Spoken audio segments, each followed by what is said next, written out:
Жақсамай сен Нұрлан емессің бе? Жоқ, бұл басқа кино. Мен бұл жерде Даниярмын. Түсіндім. Айтпақшы, қазақ әлемі деген фильм қалай өтті? Жақсы өтті, елге ұнады. Бірақ енді көбісі айтып жатыр, неге хан жас дейді, сақалы жоқ дейді. Осы кинода сізді басқа ханмен ауыстырсам ренжімейсіз ба? Жоқ, әрине, ренжімеймін. Жаңа хан, Айымның папасы. Құтты болсын. Әке. Мен енді сендердің әкелерің емеспін. Енді сендердің әкелерің мына кісі.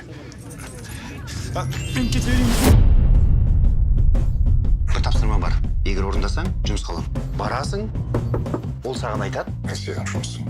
Менің балапанымды қайта Қазақстанға алып келу. Сен жоқ. 100 мың доллар. Жоқ деп айттың ғой.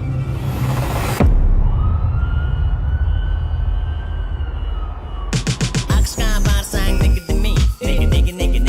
Неге деме. Олар тіліңді түсінбейді, сол үшін де вайды.